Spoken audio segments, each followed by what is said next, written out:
This is the DualSense Edge wireless controller for the PS5, a premium high-performance controller designed in collaboration with pro gamers and developers to bring tactical options and enhancements set to rival custom controller brands like SCUF and the Xbox Elite controller from Microsoft.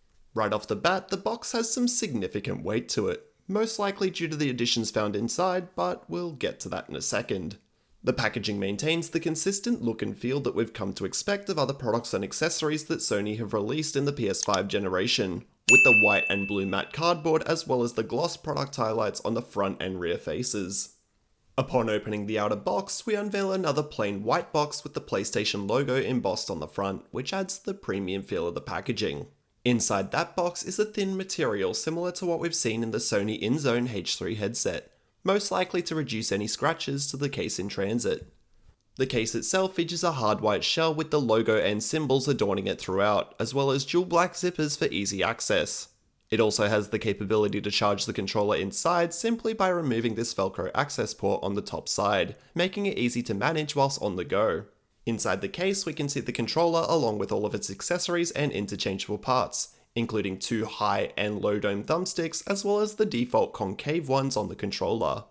We also have two sets of detachable rear buttons with half dome and lever styles. And finally, a 2.8 m braided cable and connector housing. The controller itself maintains a relatively consistent form factor when compared to the standard PS5 DualSense controller, although it's a little heavier in hand but not by much, and overall the build quality feels really solid. Some aesthetic and ergonomic changes have also been brought to the controller, with the handle itself feeling more grippy, the buttons and touchpad being blacked out, with the PlayStation symbols also being added to the touchpad and glossed over for visual impact.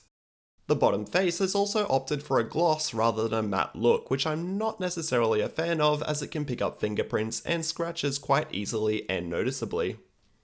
The major benefit of this controller is the thumbstick modules. Whilst you only get the ones as part of your controller in the box, additional ones can be purchased for around $30 AU and swapped out. Given that thumbsticks are most likely the first part to wear out and get stick drift, this is a long-term saving that you can make, limiting the need to purchase a new controller in the future. On the back, we also have sliders to adjust your trigger lengths, which can either have a long, medium, or short travel distance, with the short being handy where you want quicker reactions like an FPS, and longer for driving games where you want more control. There's also the addition of mappable back buttons, which can be set to any button you want it to be.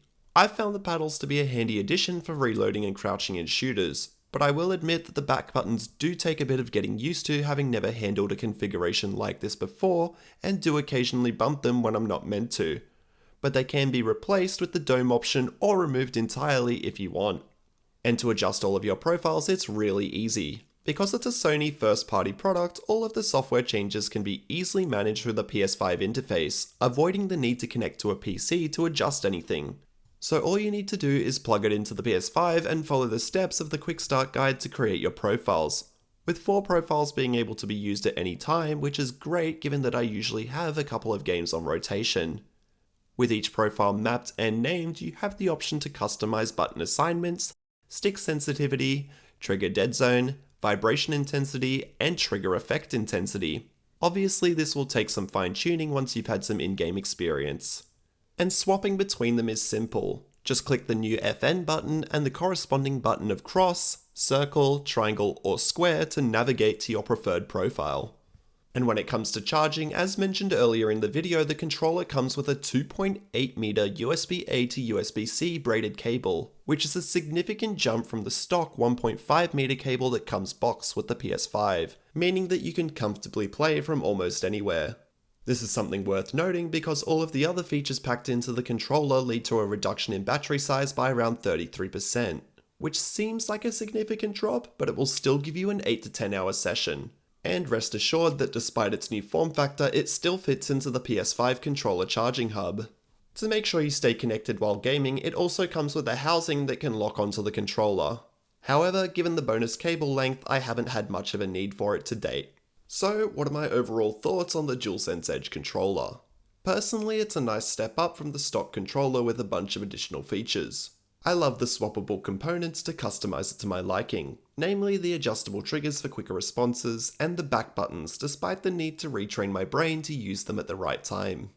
On the downside, the glossy paneling isn't my favourite, but that comes down to personal preference. And whilst the shorter battery life is definitely a downside, it's not enough to dislike it given the extended cable length. Some of the features like stick sensitivity and dead zone curves are a bit gimmicky for everyday usage depending on what you play, which can make it a bit harder to justify the high cost.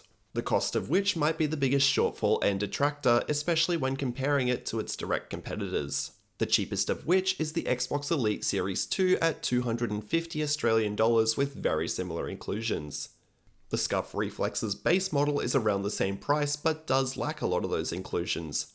The upside being that it's extremely customizable to your liking down to the colour of each piece, although it's going to set you back up to $550 Australian dollars if you were to adjust every component. The DualSense Edge, however, comes in more expensive than a base Scuff at $330, but does include a lot of those optional extras such as an extra set of thumbsticks, adjustable triggers, and the case. That being said, this video isn't sponsored, but I've left a link down below for Amazon if you want to grab one whilst directly supporting the channel. If you've made it this far, leave a comment that says, "I've got the Edge," and I'll return the love by leaving you a heart and a thank you for watching. And until next time, I'll see you later. Tap the bell icon after subscribing and you'll never miss a video again. And consider checking out my Facebook page as well for daily gaming updates and news. Thanks guys. This is the Seagate Firecuda 530 and it is an M.2 SSD expansion drive, one of the most sought after on the market and for good reason. It is the fastest, most powerful and one of the most expensive on the market even before it received a bit of a price hike.